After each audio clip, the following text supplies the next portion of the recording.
നടൻ മുകേഷിനെതിരെ പീഡനാരോപണം ഉന്നയിച്ച നടിക്കെതിരെ പരാതി. നടിയുടെ ബന്ധുവായ മൂവാറ്റുപുഴ സ്വദേശിനിയാണ് പരാതി നൽകിയത്. പ്രായപൂർത്തിയാകുന്നതിന് മുമ്പ് ചെന്നൈയിലെ ഒരു സംഘത്തിന് മുന്നിൽ കാഴ്ചവെച്ചു എന്നാണ് ആരോപണം. 2014 സംഭവം. സിനിമയിൽ അഭിനയിപ്പിക്കാമെന്ന് വാഗ്ദാനം നൽകിയായിരുന്നു പ്രായപൂർത്തിയാകുന്നതിന് മുൻപ് ചെന്നൈയിൽ ഒരു സംഘത്തിന് മുന്നിൽ കാഴ്ചവെച്ചതെന്ന് യുവതി പറഞ്ഞു. അവിടെ ചെന്ന് ഒരു റൂം തുറന്നപ്പോൾ അവിടെ ഒരു 5-6 ആൾക്കാരുണ്ടായിരുന്നു.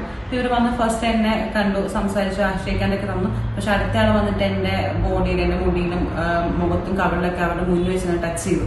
അപ്പൊ ഞാൻ അവരെ തട്ട് മാറ്റി എനിക്ക് വീട്ടിൽ പോകണമെന്ന് ഇവരോട് ആവശ്യപ്പെട്ടപ്പോൾ ഇവരവിടെ പോകാൻ പറ്റില്ല എന്നുള്ള രീതിയിൽ എന്റെ അടുത്ത് തിരിച്ച് ഷൗട്ടിൽ സംസാരിക്കുകയും എന്നെ ഭയങ്കരമായിട്ട് പേടിപ്പിക്കുകയും ഹറാസ് ചെയ്യുകയൊക്കെ ചെയ്തു. കുറെ പെൺകുട്ടികളെ നടി ഇതുപോലെ പലർക്കും കാഴ്ചവെച്ചിട്ടുണ്ട്. അലറി വിളിച്ചു കരഞ്ഞിട്ടാണ് അവിടെ നിന്നും രക്ഷപ്പെട്ടതെന്നും യുവതി പറഞ്ഞു. ഞാൻ അതിനൊന്നും വില്ലിങ് അല്ലാന്ന് കണ്ടപ്പോൾ പുള്ളിക്കാരി എന്നെ കൺവിൻസ് ചെയ്യാൻ വേണ്ടിയിട്ട് പുള്ളിക്കാരി ഇതിന് മുമ്പ് ചെയ്തിട്ടുള്ള, അതായത് ഇതിന് മുമ്പ് കുട്ടികളെ കൊണ്ടുപോയിട്ടുള്ളതും ഇവർക്ക് വേണ്ടിയിട്ട് അവർ ചെയ്തിട്ടുള്ള അഡ്ജസ്റ്റ് ചെയ്തിട്ടുള്ള കാര്യങ്ങളൊക്കെ എന്നോട് ഷെയർ ചെയ്തു. എന്നിട്ട് അതിൽ നിന്ന് കൺവിൻസ് ആയിക്കാൻ നമുക്ക് നല്ല ലൈഫ് ഉണ്ടാവും, ഫിനാൻഷ്യൽ നമ്മൾ സ്റ്റേബിൾ ആവുന്ന രീതിയിലൊക്കെ എന്നെ പറഞ്ഞ് കൺവിൻസ് ചെയ്യാൻ നോക്കി. തമിഴ്നാട്, കേരള DGPമാർക്കും മുഖ്യമന്ത്രിക്കും യുവതി പരാതി നൽകി. യുവതിയുടെ പരാതി മൂവാറ്റുപുഴ പോലീസിന് കൈമാറിയിട്ടുണ്ട്.